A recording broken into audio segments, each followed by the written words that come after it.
Hey folks, how's it going? This is Iron Seagull here, back with another speculation video.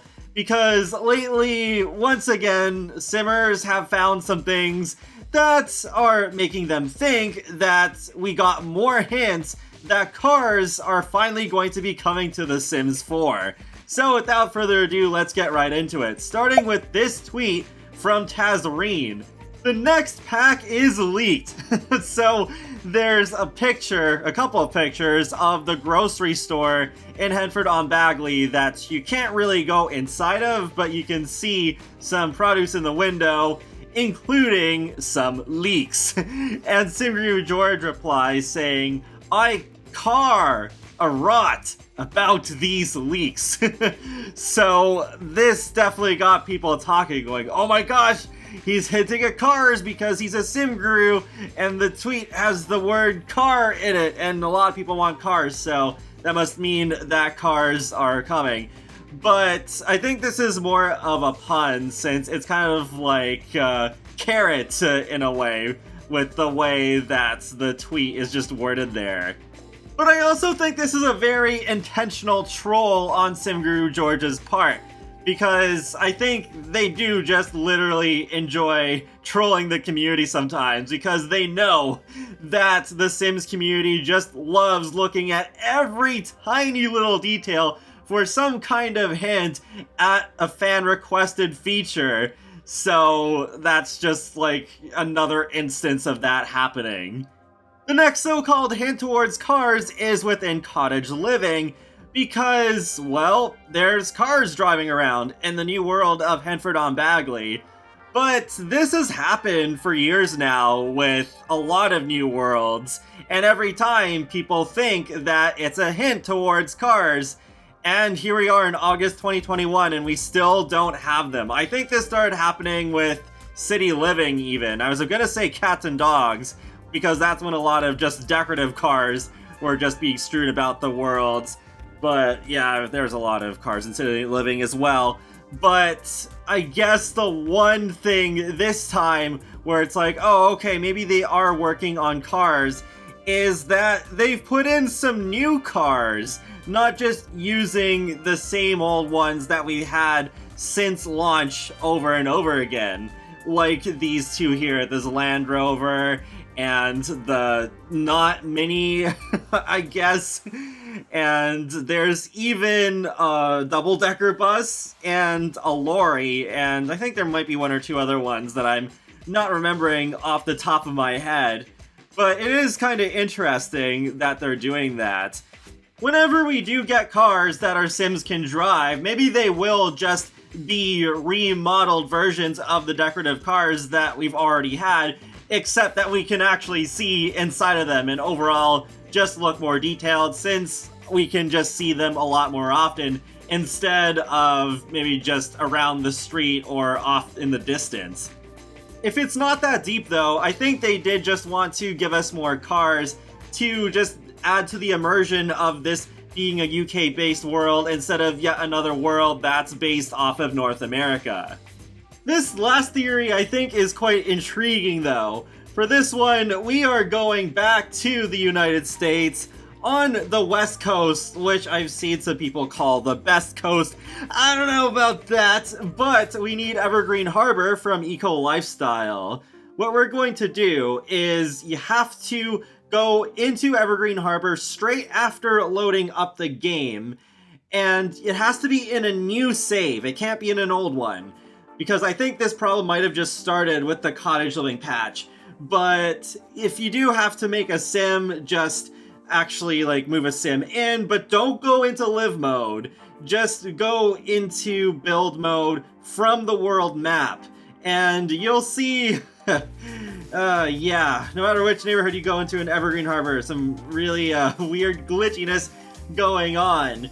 But it's interesting what exactly, for the most part, is glitched, and it's the roads.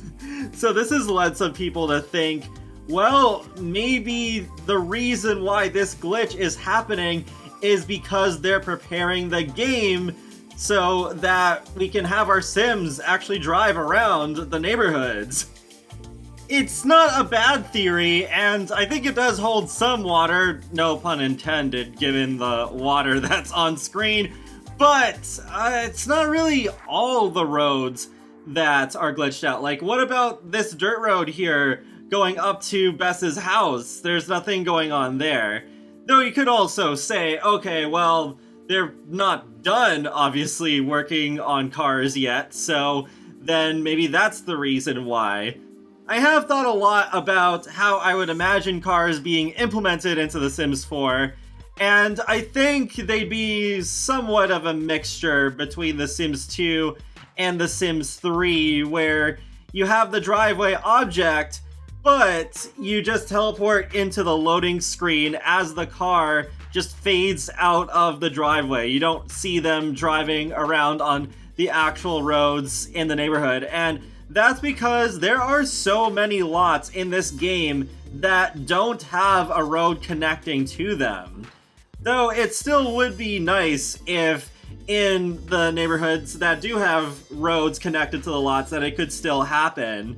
But I do not expect Maxis to really be quite that ambitious, especially since I would be expecting cars to be in a free update. Maybe there could be a game pack or expansion pack alongside them where they are very much integrated into the gameplay, but still, I think we probably will just get like a driveway object for the cars to fade off into a loading screen, so at least we do have cars and it gives more believability to the simulation and not just having the Sims walking everywhere. One thing that also works against this is that if they were truly making cars that could drive around the neighborhoods, I think you'd see that reflected a lot more often in more of the recent worlds. Sure, Glimmerbrook is very well connected with driveways, but then when you have worlds like Mount Komorebi and also Henford-on-Bagley, well, not too many of them have lots that perfectly line up with roads. So if they wanted cars to drive around the neighborhoods, wouldn't a lot more worlds have connected driveways? I feel like that is something that would just make a whole lot of sense, but then again, maybe they don't really care about that. Maybe it's not that deep and they do still want to have a more variety of worlds where not every single place that your Sims will live in have to be connected to roads. I think it is kind of cool having some lots that are so just like disconnected and away from everything else, like some of the lots in Henford-on-Bagley. So once again, we arrive at the conclusion of, well, I don't know for sure if any of these are actual hints towards cars coming to The Sims 4, but boy, I really hope that they will come to the game one day. I have been requesting them for years. I've made multiple videos about what I'd like to see with cars and how I think they'd be well justified even in this closed world game. And I still think that, yes, we will get cars eventually. They are so highly requested that it would be a huge missed opportunity not to do it and to just drive more good publicity to the game, maybe help the game sell even more. So I think, yep, cars will come eventually. I don't know about this year, but we'll see. We'll see. I think we will get them one day. But feel free to let me know your thoughts in the comment section below. Do you think cars are coming to the game, and are any of these actual hints? And be sure to subscribe if you want to keep up with my latest gaming content, including life simulations and more. So I'll talk to you all later, and have a great day. Thanks for watching, and don't set people's houses on fire. Just, whoa, that was a lot of fire.